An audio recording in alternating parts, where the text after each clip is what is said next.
My name is Emily Carter. I live in a small house on Maple Street in a quiet town outside of Chicago. I have always liked simple things: a warm cup of tea in the morning, the smell of rain on the pavement, and the sound of birds singing just outside my kitchen window. I used to think my life was steady and kind. I was married to Mark for 9 years. We had a little life together, a weekend garden, 2 milk crates full of old photos, and a slow song that played on our first night together. My sister, Claire, used to laugh at me for being sentimental. Claire and I grew up together. She was my loud, daring, older sister who always wore red lipstick like a small flag. That morning began like any other. I woke before the sun. I made tea the way I always do: 2 tea bags in a tall mug, a small spoon of honey, and a slice of lemon. Mark was in the living room, scrolling on his phone.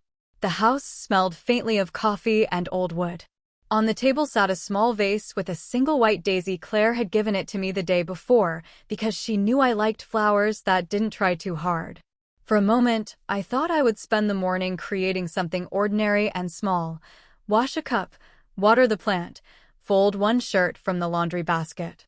Instead, Mark said the words I never expected. He looked up from his phone with a face that was too calm for what he would say next. He spoke like he was telling me the weather forecast. "I want a divorce," he said. "I've been seeing your sister for years."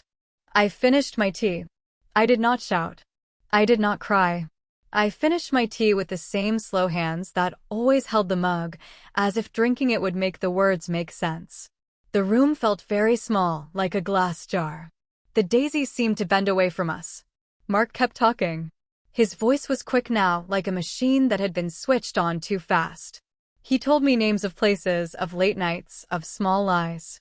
He spoke like he wanted to hurt me, but the hurt was spread thin across his words.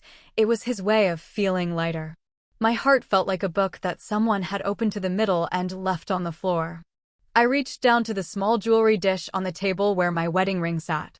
It was plain gold, a simple band that had worn smooth around the edge from all the late-night holding hands and quiet mornings.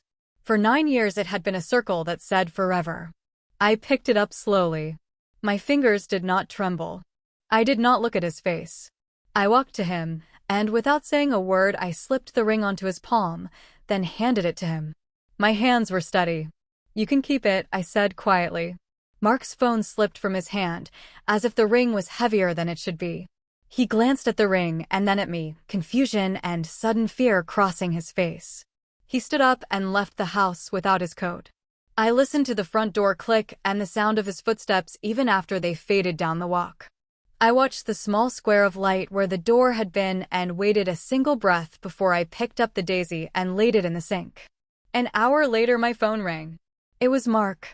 He sounded like a man on fire. He screamed into the phone, words falling out like stones. He was angry and surprised and begging. He called my name in a way that made my bones ache. It is at that moment, with the phone pressed to my ear and Mark's voice filling the kitchen, that the first chapter closes. I will tell you everything that led to that morning: how the house got quiet enough for secrets to breathe, how my sister and my husband began to move together in the parts of life I trusted, but not yet. For now, the first door is closed, and the second door is about to open. Before the sun rose on that day, our lives had been full of small promises. Mark and I met at a town library fundraiser. He wore a blue sweater that matched his eyes, and I spilled marinara on my dress right after he made a joke. Claire was there. She laughed so loud that everyone else at the fundraiser heard her. That laugh is one reason I loved Claire and trusted her. She was real and loud, and the kind of person who called me at midnight to ask if I wanted to drive to the lake and watch meteor showers. We shared secrets like glitter fun in the light, but messy when it stuck to your hands. After we married, Claire moved to the city and found a job at a small gallery. She came home once a month with stories and half bottles of wine. Mark and I built a life that fit into a small house. We had a spare room that became a sewing corner and a tiny backyard where we planted tomatoes that never seemed to ripen at the same time. I loved him enough to look past the little things, like how he would forget to rinse his plate or how he would watch baseball games when I wanted to talk. Love is not fireworks every day, it is a series of small papers folded into cranes and left on the pillow. But love is also not blind. Little cracks started to show 2 years ago. Mark's phone would buzz at odd hours. He would walk into the bedroom and stand in the doorway, face tight, when I asked who had called. He began to work later and later. I told myself he was stressed. I started listening less. Hope is a quiet singer that hums while you sleep. I let her sing.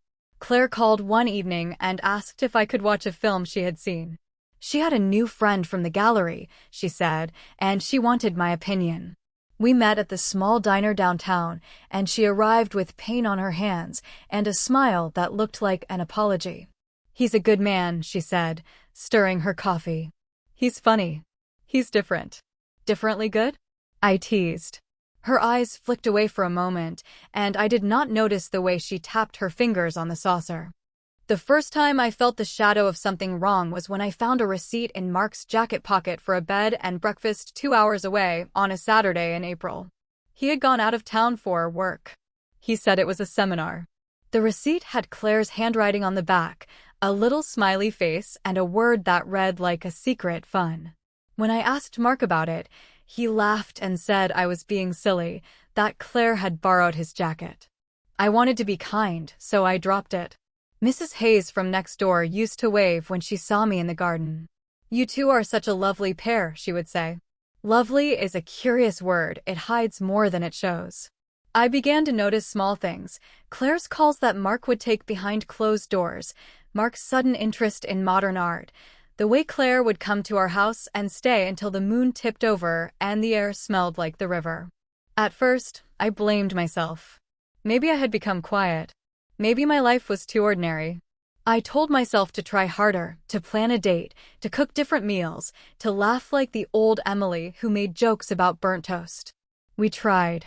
There were dinners where we would sit across from each other and talk about paint swatches and plumbing. We would hold hands during sad movies. But the strain was there like water under a cracked dam. One night, after Mark had been strangely distant for weeks, I knocked on Claire's apartment door. She answered with pain on her face and a smile that was too bright. "Can I come in?" I asked. My voice felt small. She let me in. The apartment smelled of turpentine and citrus. There were canvases stacked against the wall like sleeping people. We sat on the floor among an army of brushes and half-empty wine glasses. "You looked a little tired the other night," she said. The words were meant to be soft, but something under them was hard. "Is everything okay?" I asked, because asking felt like the only way to breathe. She smiled, and for a moment I saw the girl I used to know, the one who would climb trees and steal peaches. "It's nothing," she said. "Just work." But she kept touching a bruise near her collarbone with the tip of her finger whenever she thought I wasn't looking. It was a small habit that meant more than the question I did not ask. I decided then that I would give them both the benefit of doubt.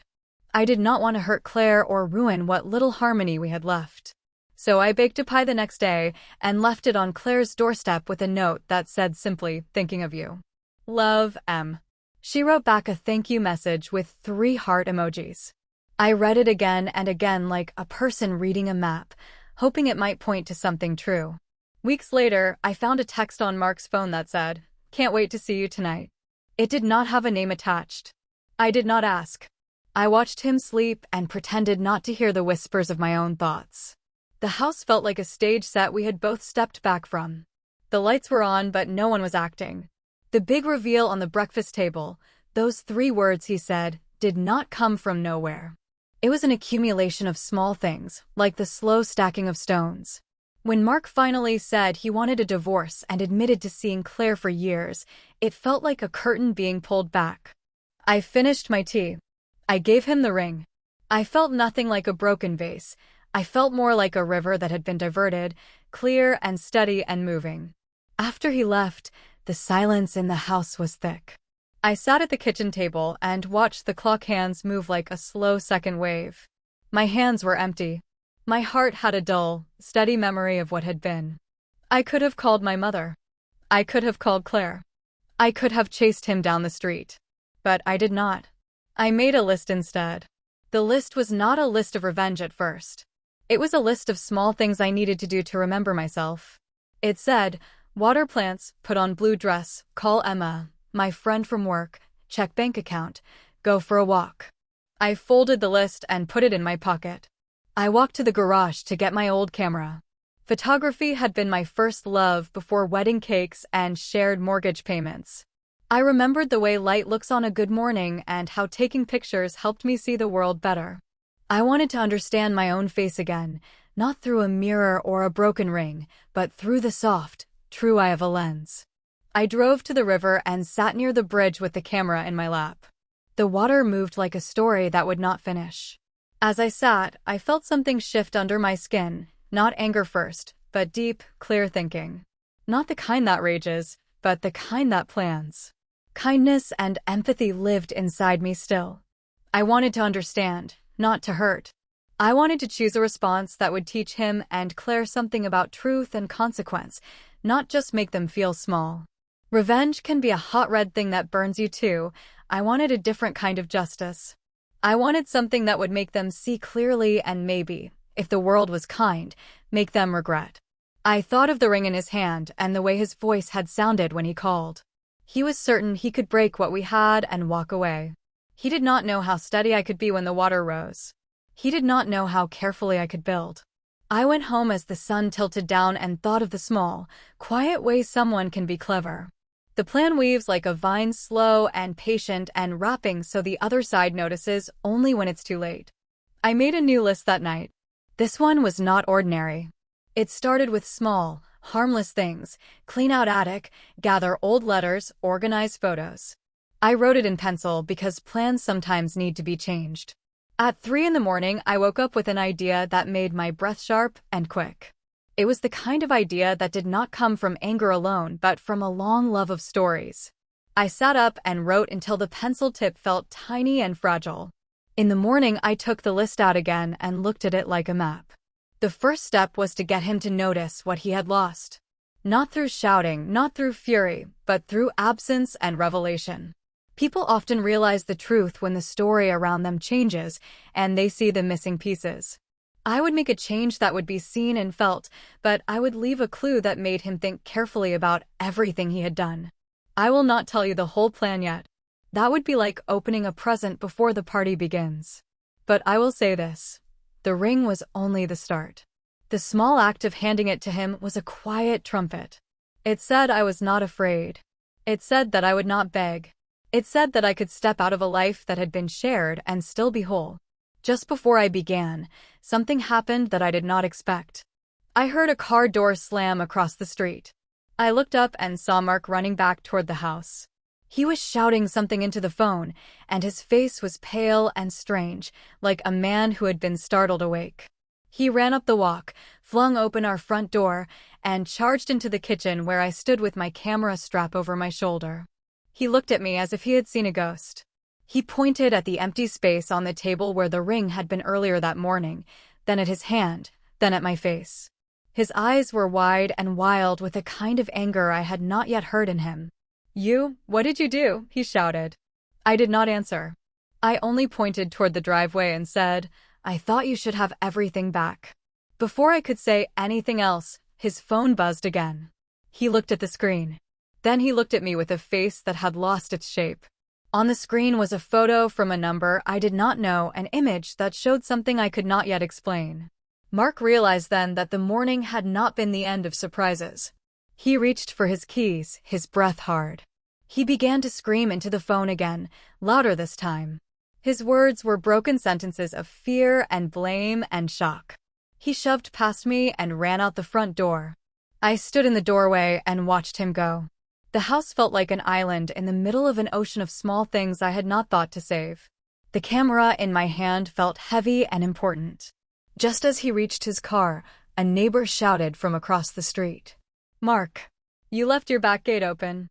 The neighbor's voice carried, thin with the morning air.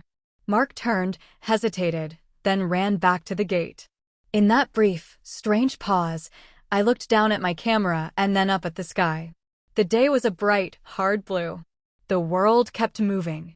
People passed by with coffee cups and folded newspapers, unaware of the small earthquake that had moved beneath our front steps. And that is where this first chapter ends. with Mark running toward a gate, his phone held like a weapon, his voice a raw noise cutting the air.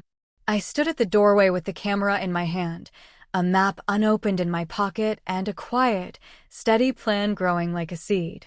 What happened next, how the small plan became a storm, and what Mark finally realized will come in the next chapter. But for now, the house is quiet, and the river of my thoughts runs steady. The clock ticks. The daisy in the sink has started to wilt. The sun moves, slow and certain, across the sky. Mark's voice was a wild thing on the phone. He was yelling and crying and asking questions that did not fit together. I stood very still in the kitchen while he poured out every word like hot water. He said, "What did you do? Where is it? Who are you working with?" His voice cracked in a place I had never heard before. He sounded like someone falling downstairs. I held the phone to my ear and let him scream. I did not answer his questions. I only listened until his breathing slowed a little and his words became smaller and softer. Then I said, "Mark, listen, breathe." The words were like giving someone a blanket. He whispered my name. Then he shouted again. I could hear tires on wet pavement. I could hear glass clinking. I could hear a car door slam. He was close to the house again. When he came back, he was not the same man who had left in a hurry that morning. The anger had turned into panic. His brow was wet. His hands shook. He kept looking at his phone like it had changed into a different animal. "What did you put in the trunk?" he demanded. His words had edges now. He did not know what he was asking for.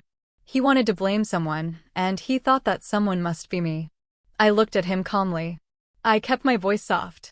"I put away things I do not need," I said. "I cleaned the garage and I moved some old boxes out." He looked at me like a boy who had been told a story he did not understand. "Why would you do that?" he asked. "Because I needed to remember who I am," I said. That was true. But it was not the whole truth. In the weeks before that morning, I had been doing more than cleaning boxes. I had been changing the small pieces of the life I had shared with him. I had been quiet like a mouse, pulling at loose threads until the cloth of our life began to fray in the right places. My plan was not about causing pain for the fun of it. It was about showing him and Claire the truth in a way that would not let them keep pretending. It was about making them see the damage of what they had done, not just feel it for a second and then go on. After Mark left again, I sat down at the kitchen table. I turned the camera on and set it on the counter like a friend who watches and does not speak. I opened my laptop and started writing. I wrote a long list. The list had small, careful steps. Step 1, gather proof. Not loud proof. Quiet proof. Step 2, make sure Claire cannot pretend to be innocent. Step 3, keep myself safe and kind. I wanted the truth to be undeniable. Not because I loved vengeance, but because I loved the idea that truth can be a teacher. I wanted them to learn that secrets can hurt like thorns. I wanted them to feel the weight of what they had chosen. To gather proof, I needed to know everything I could. I checked Mark's email for things that did not belong. I drove to the places where he said he had been working late. I asked casual questions to people who might know. I did not shout. I asked like a neighbor asking for sugar. There is a strange power in being quiet and steady when others expect a storm. People speak differently when they do not feel watched. Mark and Claire had been careless because they thought they had time and softness. They had treated secrets like a safe with a bad lock. At the small coffee shop downtown, the barista who had seen them together a few times smiled and said, "Oh, they come in sometimes." The woman, Claire, she orders black coffee. The man, Mark, orders hazelnut and looks tired. They sit by the window. "Did you ever see them leave together?" I asked. "Yes," she said. "Once. Late. They looked not like friends." I wrote this down. I did not show Claire I had the notes. I kept them tucked in my phone under a hidden file. I felt like a gardener planting seeds for a future harvest. At home, I started to arrange the little signs that would make it hard for them to keep the lie. I made sure the house smelled of lemon cleaner. I left small things in places that made sense: a half-burnt candle by the living room couch, a sweater of mine draped on the chair, a small stack of photographs on the mantel. I wanted to show that I had not run away. I wanted him to see the life he had chosen to leave. I sent a few messages, too. I wrote to Emma, my friend from work, and asked if she could stop by. I asked Mrs. Hayes from next door to take care of my plants for a while and to mention if Mark asked that I had been at the library volunteering on Tuesday night. I needed witnesses to small, normal things. I wanted the story around them to be full of ordinary truth, not just dramatic accusations. I also did something else. I walked into the bedroom and opened the jewelry box where I kept small, silly things. There were old letters folded soft by years. There were movie stubs and a tiny ticket from a concert where we had danced like kids. I took a few of the letters and slid them into a plain envelope. On the envelope I wrote, "For when you need to remember." I did not plan to give it to Mark. I kept it as a quiet promise to myself. When Claire did not call that day, I did not feel relief. I felt a little emptier. Claire had always been loud in the way she lived. Her laugh had once been a bright thing that made me forget hard days. Now her laugh seemed like someone else's. I wanted to know why she had made the choices she did. Maybe there was a story I did not know. Maybe there was pain behind the pain on her hands. I wanted to believe in kindness still. That night, I walked to the river with my camera. I like the river because it is honest. It moves and does not ask for applause. I took photographs of reflections, streetlights, passers-by, the moon. The pictures showed things reversed and strange. Sometimes truth looks like a reflection, familiar, but not the same. On my walk home, I stopped at the corner and watched Mark's car pull into his driveway. Claire's car was not there. He went inside like someone who thinks his house is safe. In the days that followed, I made a small network of truth. I did not go to the police. I did not make big accusations yet. I wanted to hold the proof in my hands so I could shape it into something clear. I printed a few pictures. I labeled things. I typed a short timeline. I called Claire once and left a message that was soft and careful. "I hope you are okay," I said. She called back the next day. Her voice was bright and fast, like a radio. I'm fine. Don't worry about us." She said it like someone who wants to change the subject. I let the voice go. I wanted to be kind. I told her she could come by to pick up some paint tubes. She said yes. When Claire knocked on the door that afternoon, she looked tired. Her hair was pulled back. She wore an old denim jacket with paint splatters. For a moment, I felt the old sister love in my chest. Then I remembered the ring on Mark's palm and the way he had said her name like a secret. I kept my voice gentle. "Come in," I said. "Would you like tea?" She sat at the kitchen table and looked around like she had been shut out of a story. "You okay?" she asked. "I am," I said. "How is the gallery?" She shrugged. Her smile did not reach her eyes. "Busy," she said. "Lots of new people." She reached for the tea mug and held it for a long time. Then she laughed a little and said, "You always make the best tea." The old Emily wanted to hug her. The new Emily watched and waited. I asked harmless questions about the gallery, about a show she had mentioned, about paint suppliers. Her answers were quick and smooth. She did not talk about Mark. She did not look at him directly when she spoke. When she left, she hugged me tightly and smelled faintly of turpentine and something sweet. After she left, I sat at the table and wrote another thing on my list: be kind when possible. Be truthful when necessary. That night, my neighbor Mrs. Hayes brought over a small pie and a gossip that she had heard at the grocery store. "I saw Claire and Mark at the antique shop on Saturday," she said, in a voice that was all softness. "They were choosing frames." I thought, oh, how sweet. I smiled and thanked her. I liked that people still thought we were a picture of a family. I liked that the world would be surprised when they found out otherwise. Sometimes surprise is a useful teacher. 2 days later, the first extreme event of this chapter happened. It was late in the afternoon. The light slanted like a tired cat. I was in the kitchen sorting out old postcards when a loud crash echoed down the street. A neighbor yelled from their porch. Someone screamed. Then came the sound of a metal bend and glass shattering. I ran to the front window and saw a small crowd forming near the end of the block. A car had hit a mailbox and turned sideways in the road. People stood around and pointed. I felt my heart climb into my throat. I grabbed my coat and went outside. When I reached the scene, I saw Claire's car. It had a dent on the front and a scraped bumper. The mailbox lay on its side like a fallen soldier. Claire, she was pale, her hair loose, stood near the car with her hands pressed to her cheeks. Her eyes were wide and wet. She was talking fast to someone on her phone. She looked confused and frightened. Claire. I called, and she saw me and crossed the street like someone coming to a strange shore. Are you okay? She looked at me for a long second. Then she burst into tears. They called the police, she sobbed. They told me they know. Someone sent pictures to Mark and he called me. He thinks I stole his ring. He says I took it from their house. He says I left my phone in the house. He said he found messages. He says I lied. My head spun. I had not told Mark to accuse her of stealing. I had not meant for a crash or a fight. I had planned a slow, steady reveal. I had not expected the world to tilt like this. People gathered around, whispering, and I could hear the word affair float in the air like smoke. Before I could comfort her, I heard the wail of sirens. 2 police cars turned onto our street with lights flashing. Neighbors pressed closer to watch. My hands went cold.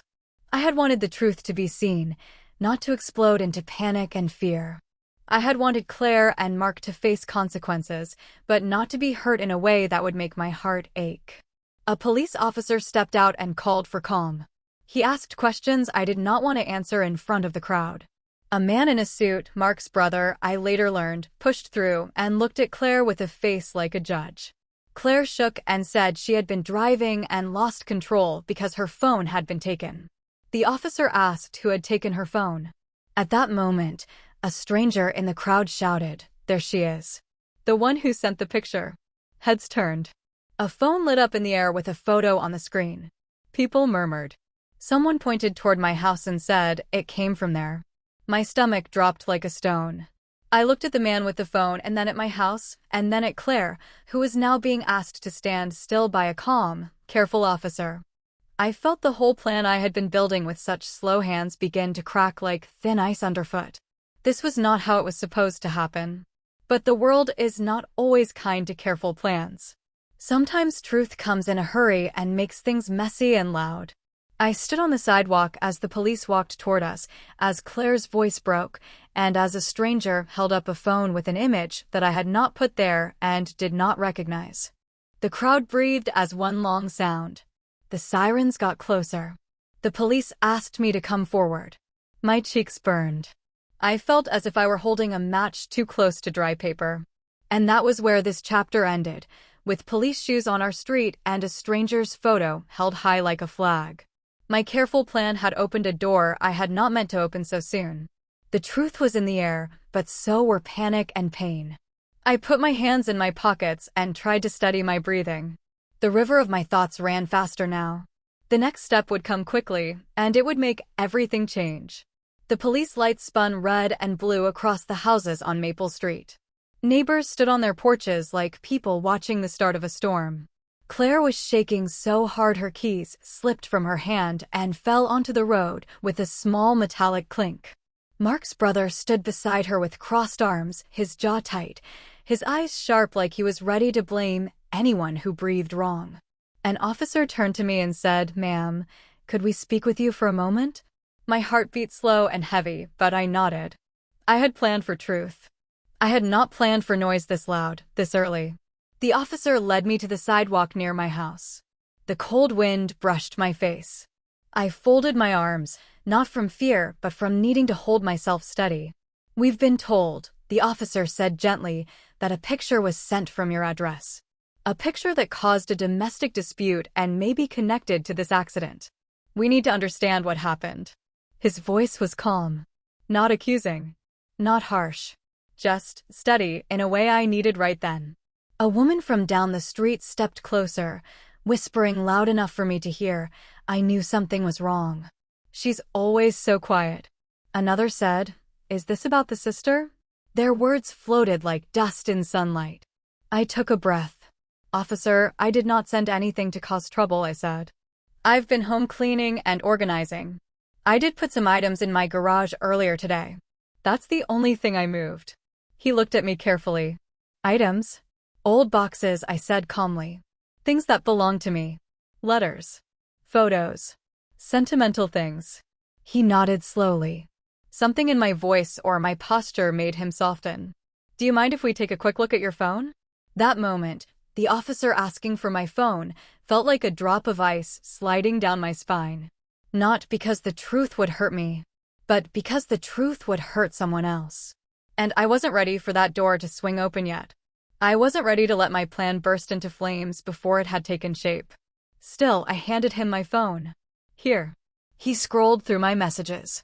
There was nothing strange, nothing risky, nothing I had not thought of. I had cleaned my digital space like someone wiping dust off a delicate mirror. He handed the phone back. Thank you, he said. Behind him, Claire was sobbing into her jacket sleeve. Mark's brother was talking to the other officer. And then, like thunder, the sound I dreaded arrived.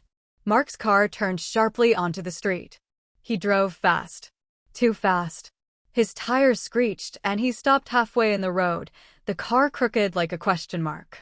He jumped out and slammed the door. His face was wild, red, sweaty, twisted with anger and fear. His shirt was wrinkled, like he had grabbed it off the floor. His hair was messy. His breathing was choppy. He looked like a man who had been running from something invisible. He pointed at Claire first. You, he yelled. Give me the ring. The ring. The one I handed him. The one he left in his car earlier. The one he must have lost or misplaced in his panic. The ring that symbolized everything he had thrown away. Mark, I never took your ring. Claire cried.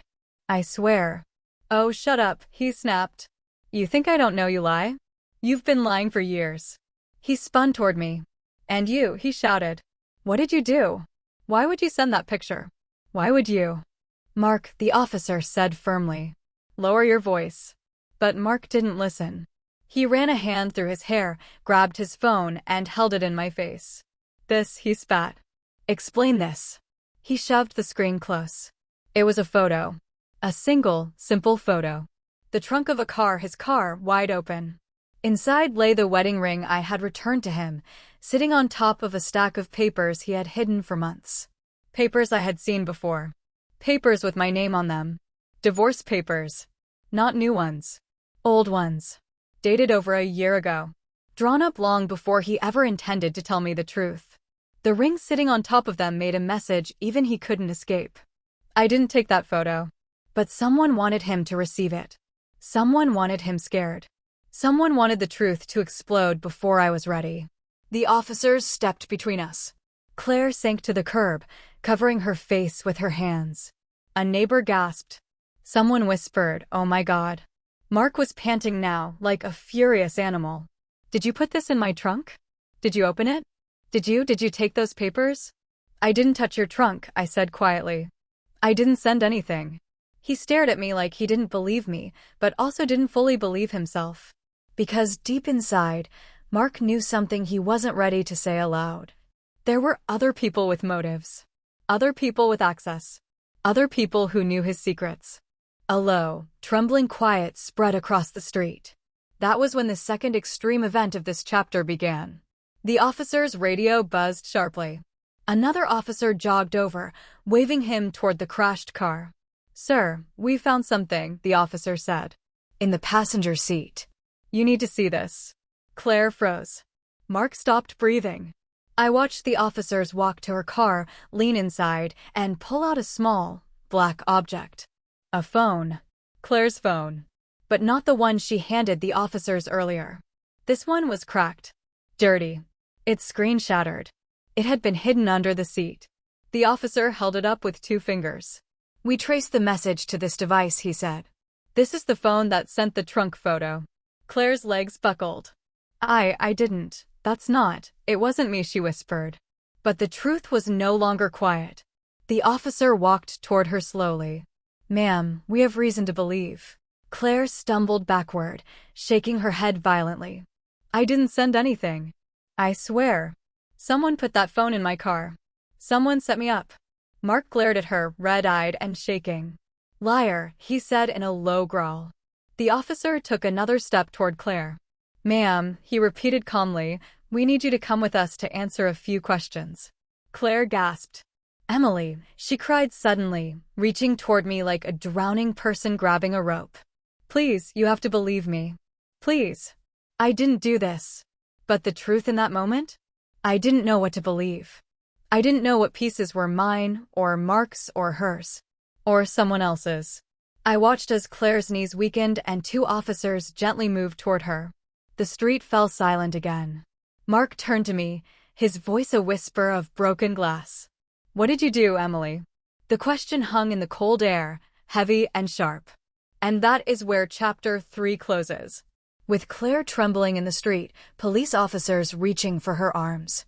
Mark breathing like someone whose life is falling apart faster than he can catch it. And me standing frozen, realizing someone else was moving pieces on this board. Someone who wasn't me. Someone who wanted this chaos. Someone who wanted the truth exposed far sooner than my quiet revenge ever planned. And in the next chapter, when the police finally check what's inside Claire's car, they won't just find the broken phone. They'll find something worse. Something none of us expected. Something that sends the story spiraling into a new direction entirely. The officers leaned farther into Claire's car, their flashlights cutting through the dim interior like thin blades of light. Neighbors were now fully gathered, some hugging their robes around themselves, others whispering, everyone watching as if our lives were playing on a neighborhood TV. I stood still, my hands tucked into my coat pockets, trying to calm my heartbeat. Not from guilt, but from the way everything was unraveling too fast. My plan was supposed to be slow, gentle justice, not a street full of sirens and panic. Mark stood 5 steps away, his face a mixture of fury, confusion, and something close to fear. He kept staring at the broken phone in the officer's hand, like it was a burning match threatening to set his world on fire.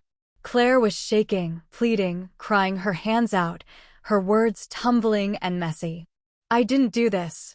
That phone is not mine. Someone planted it, I swear. Emily, please, please, you know me. But I truly didn't know her anymore. Not the Claire who used to braid my hair when I was 10.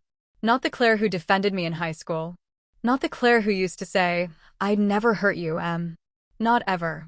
The Claire standing here now? She wasn't the sister I remembered. The officers kept searching the car. One of them spoke. We found something else.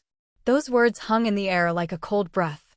Everyone leaned in, my heart, Mark's jaw, Claire's entire body. The officer stepped back carrying a small cardboard box. A simple, brown, ordinary box. But the way the officer held it, carefully, like it contained something delicate or dangerous, made my stomach twist. Is this yours? The officer asked Claire.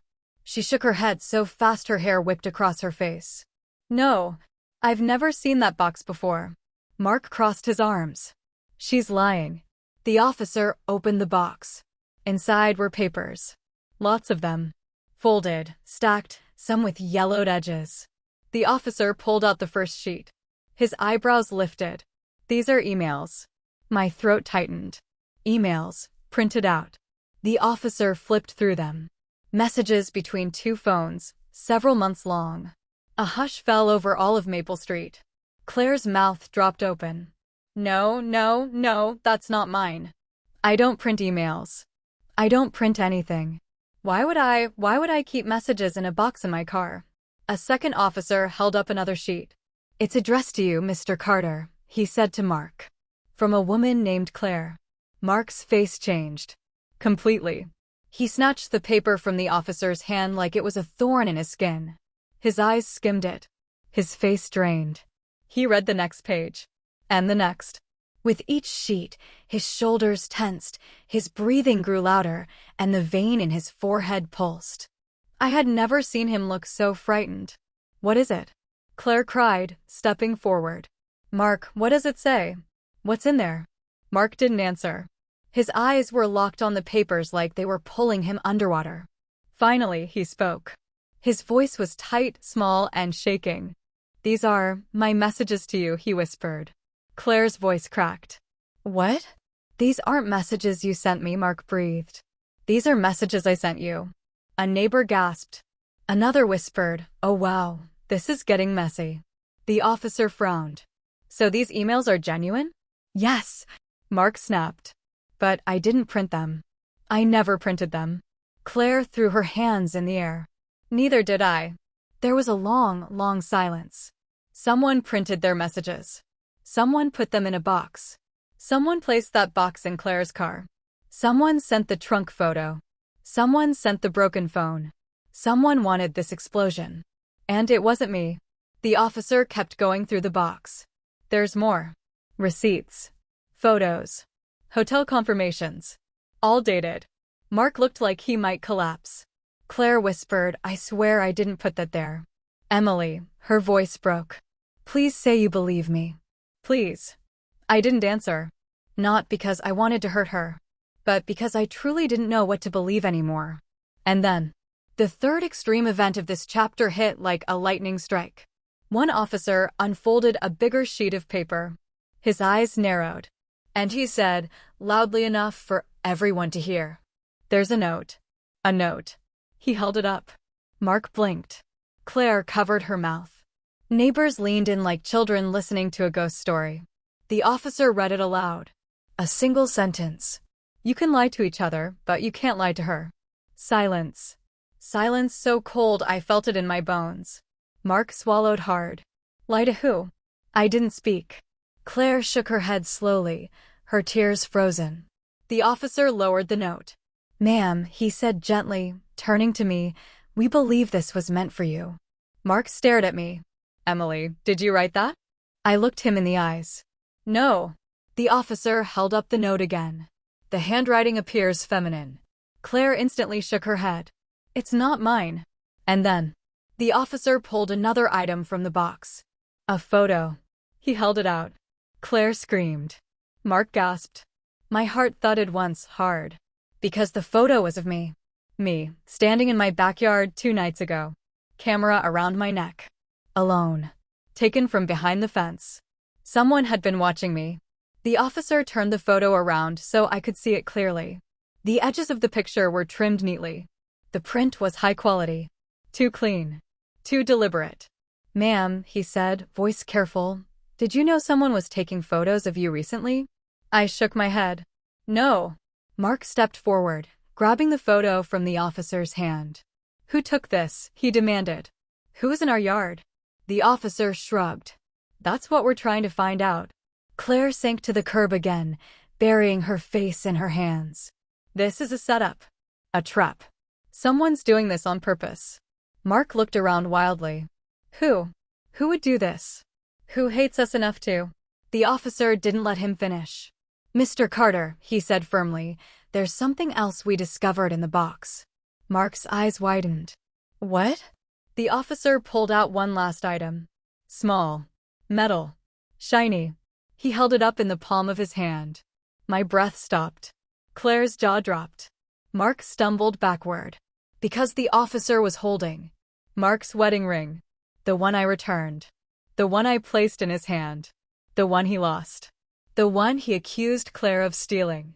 It was inside the box. Inside Claire's car. Placed deliberately. I didn't put it there. Claire choked. "I swear on everything, I did not put that there." Mark's eyes darted between me, the ring, and Claire like he was losing pieces of himself. And then he snapped. "Who is doing this?" he roared. I still didn't speak. Because even I didn't know the answer yet. The officer gently placed the ring in an evidence bag. "Mr. and Mrs. Carter," he said to Mark and Claire, strangely putting their names together, "we're taking this box for analysis. We'll need statements from all parties." Mark was trembling. Not angry this time. Scared. Truly, deeply scared. He turned to me slowly. "Emily," he said, his voice fragile, "someone's trying to destroy us." Claire whispered, "Someone who knows everything." And then, somewhere behind us, a phone vibrated loudly. Everyone turned. It was the broken phone. The cracked one from Claire's car. The one that supposedly sent the photo. Its black screen flickered. Buzzed again. And again. The officer grabbed it, confused. "It shouldn't be receiving messages," he said. "The screen isn't even responding." But it buzzed once more in his hand. Finally, with the tip of his glove, he wiped the cracked glass. A notification glowed faintly through the broken screen. A single text message. From an unknown number. The officer squinted and read it slowly. His eyes widened. He looked at Mark. Then at Claire. then at me. What does it say? Mark demanded. The officer swallowed. It says. He paused. Chapter 4 is done. Silence fell over the street again. But I knew deep in my chest that this wasn't over. This wasn't the end of the chaos. It was only the beginning. Because in the next chapter, when the police trace the number behind that mysterious message, what they discover will flip this entire story upside down. The cracked phone kept buzzing in the officer's hand even though the screen was shattered and half dead. Neighbors were whispering now, backing away like they were afraid the phone might explode. Mark stared at it as if it were a snake. Claire covered her mouth in shock. And me? I felt something I hadn't felt since the morning began. A chill. Not fear. Not anger. Just a cold, deep chill that said someone else, someone quiet, someone patient, had been watching all along.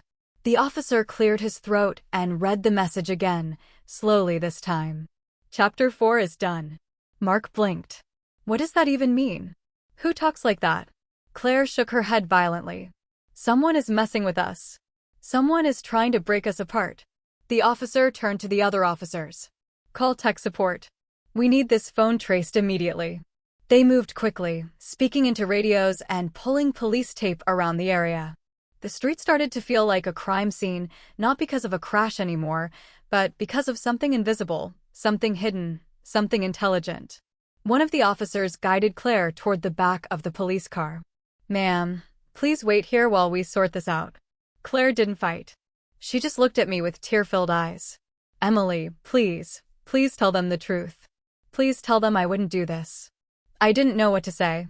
Because truth was slippery now. It wasn't just cheating. It wasn't just betrayal. It wasn't just heartbreak. Someone else had entered the story, and they knew all our secrets. The officers began scanning the phone with a small handheld device. The screen flickered weakly, like it was breathing its last breaths. They traced the last few pings. One officer typed coordinates into his radio. He frowned. That can't be right, he said. Another officer checked the data. Try again. He did. Same result. The first officer walked toward us, his eyes scanning our faces like he knew something we didn't. The last message received on this phone, he said slowly, did not come from out of state.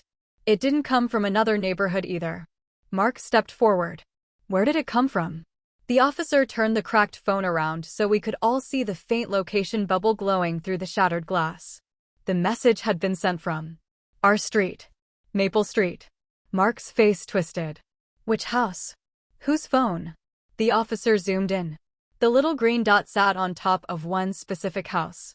At first I didn't understand. Then my blood turned cold. Because the dot rested right on top of my house. The officer said quietly, the text came from inside your home, ma'am. Neighbors gasped. Claire dropped her head against the police car window and sobbed harder. Mark turned toward me so fast I thought he'd fall over.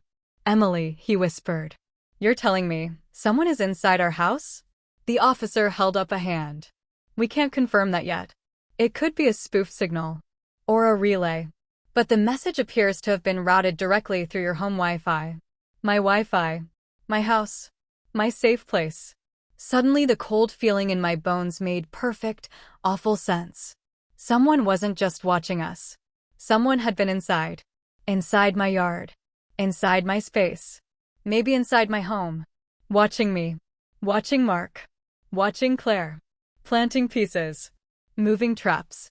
Shaping the story. And then leaving breadcrumbs for us to follow. One of the officers whispered into his radio. We need backup. Possible break-in. Mark moved closer to me, his breathing fast. He wasn't angry anymore. Now he was scared. Emily, he said, did you notice anything weird? Anything missing? Any doors open? Anything moved? I shook my head. No. Nothing. Then something hit me. A memory. A small one. One I'd ignored. Because life had been chaotic and messy these last few days. 2 nights ago, when I returned from the river after taking photos. The back door had been unlocked. I blamed myself. I thought maybe I'd forgotten to close it. But now I wasn't sure. Emily? Mark's voice trembled. I swallowed. 2 nights ago, the back door wasn't locked. Mark took a step back. Claire gasped inside the police car. Neighbors murmured. The officer's face hardened. We need to search your home immediately. A second officer approached us. Ma'am, we're going to go inside with your permission. I nodded. I didn't trust my voice. The officers walked toward my home with flashlights raised. Mark followed them to the sidewalk, but stayed back, pacing nervously. Claire watched from the car, tears streaking her cheeks. Neighbors drifted closer to my lawn, whispering like this was a movie they couldn't pause. For the first time all night, I had no plan. No list. No quiet revenge. Just a storm breaking open around me. The officers stepped inside my house. My living room lights flickered on. They moved slowly room by room, methodically, carefully, calling clear after each check. The neighborhood held its breath. 5 minutes. 10 minutes. 15. Finally, the officer came out. There's no one inside, he said. Mark exhaled loudly. Claire leaned her head against the window in relief. I took a deep breath. But then the officer added. However, we did find something. Everyone froze. Mark whispered, What did you find? The officer turned to me. We found a note. My skin prickled. A note. I said quietly. The officer held up a sealed evidence bag. Inside it was a small, folded piece of white paper. My handwriting wasn't on it. Claire's handwriting wasn't on it. Mark's handwriting wasn't on it. It was written in a sharp, neat, unfamiliar script. The officer held the bag toward me. We found it taped under your bedroom table. Mark's jaw dropped. Under the table? Why would someone put? Wait, the officer said. Let her open it. My hands shook slightly as I took the evidence bag. Inside was one sentence. A sentence so small, so thin, so sharp it cut through the night like a blade. I unfolded it slowly. Everyone leaned in. Even the neighbors. Even the officers. And when I finally read the words, the world tipped. It wasn't your sister. Ask him. A breathless silence filled the street.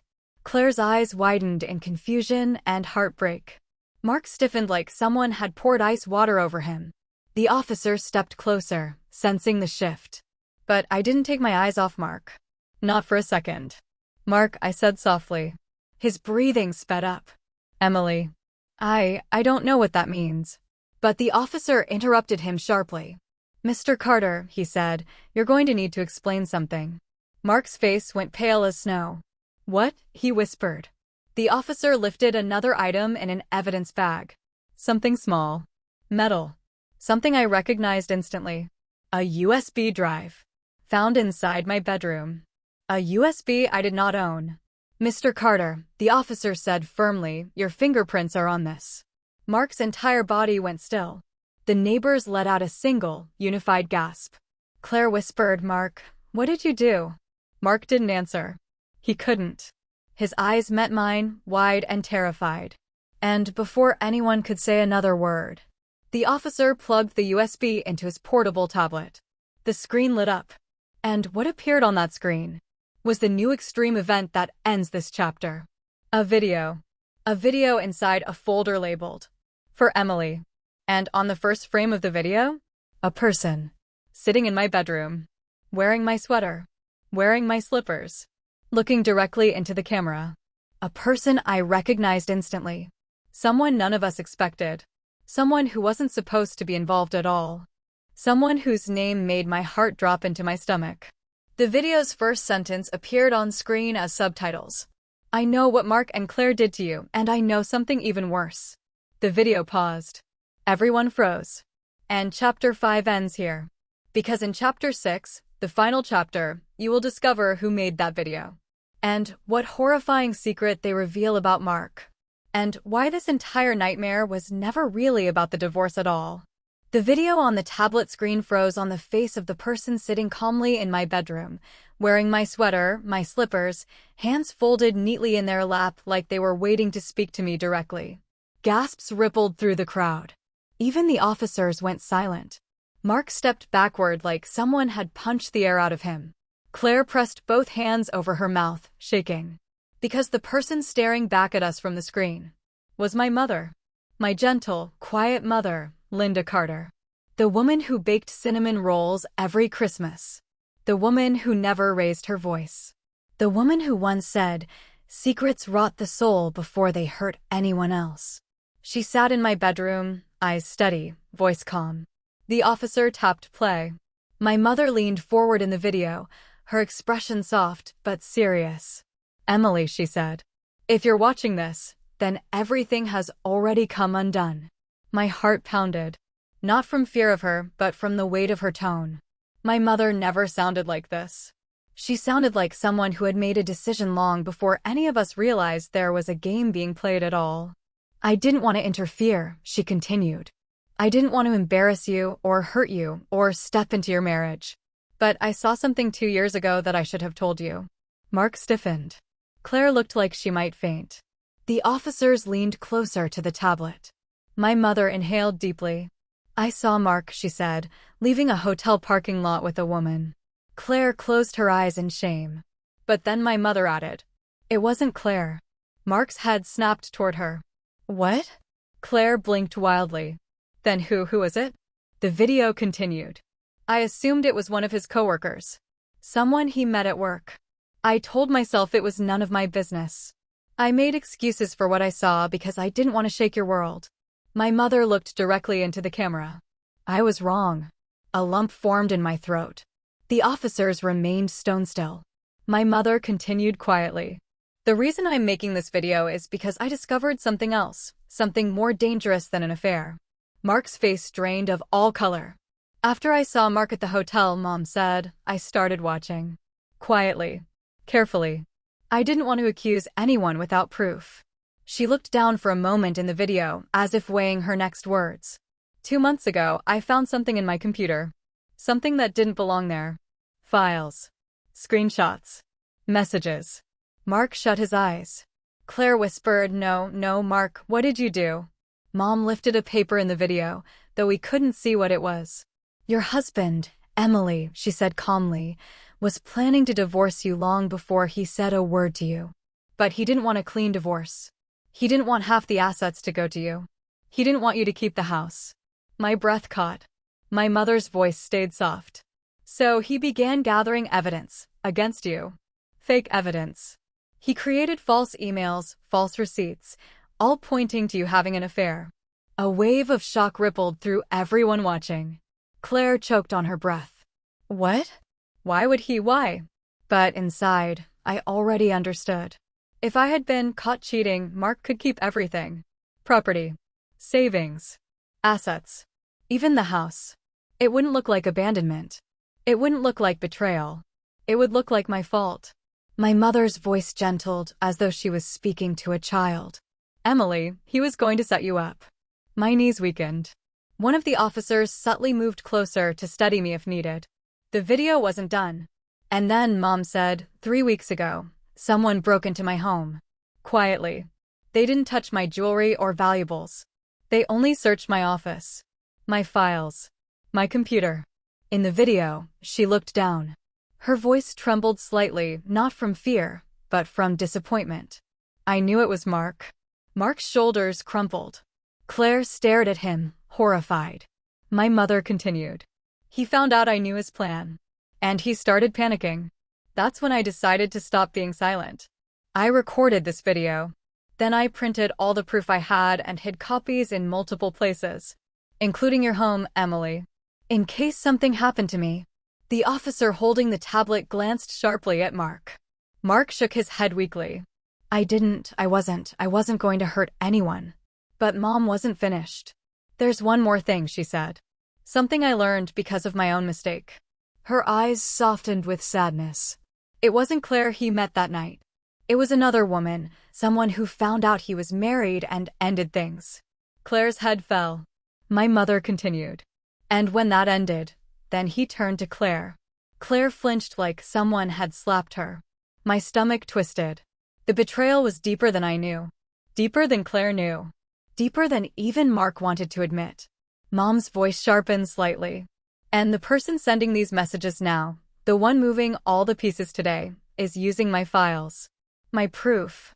My letters." She leaned closer to the camera. "That person is not doing this to hurt you, Emily. A beat. They are doing it to protect you." The video flickered.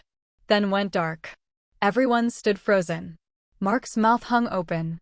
This is insane. This is, someone forged that video. Emily, listen to me, that's not. But the officer cut him off.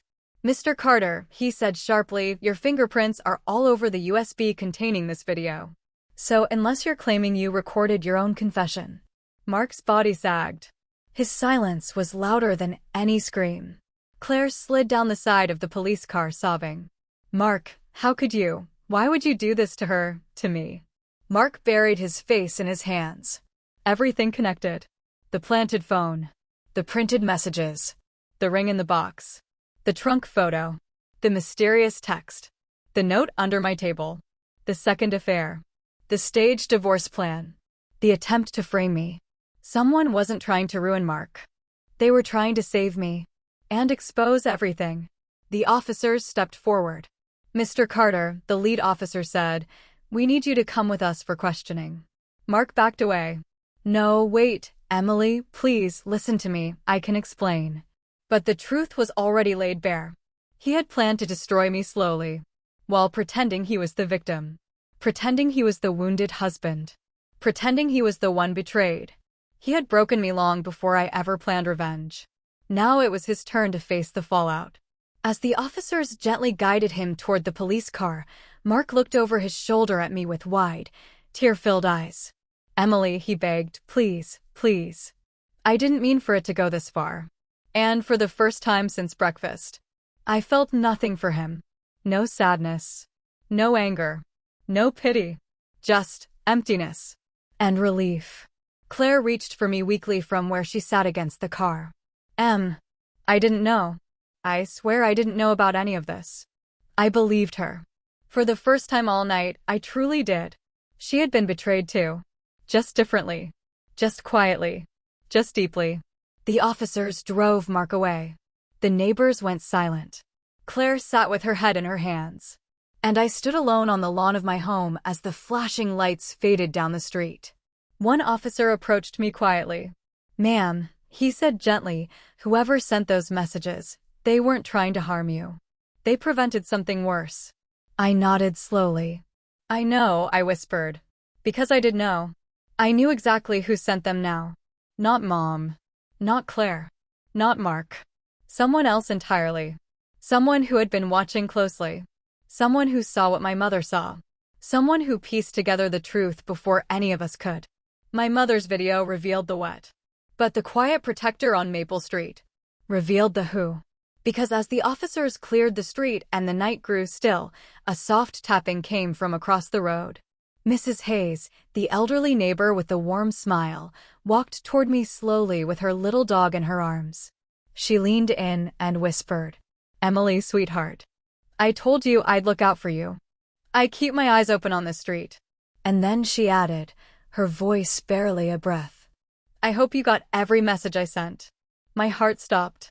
Everything clicked. The photos. The box placement. The printed emails. The broken phone. The mysterious text. The Wi-Fi pings. The note under my table. Mrs. Hayes saw everything in the neighborhood. She saw Mark sneaking around. She saw Claire crying late at night. She saw the strangers coming and going. And she protected me the only way she could. With quiet, careful truth. She squeezed my arm gently. You didn't deserve what they planned for you, Emily, she whispered. So I made sure the right people saw the right things. A tear slid down my cheek. Not from sadness. From gratitude. Thank you, I whispered. She nodded once and walked back across the street, her dog wagging its tail. The neighborhood lights dimmed. The street fell quiet. And for the first time since that morning, I breathed easily. The truth had finally come out. The danger was gone. The betrayal was exposed. And I walked back into my home, my safe home, knowing I would never let anyone dim my light again. The story ends here. Not with revenge. Not with destruction. But with truth. Freedom. And a woman who finally chose herself.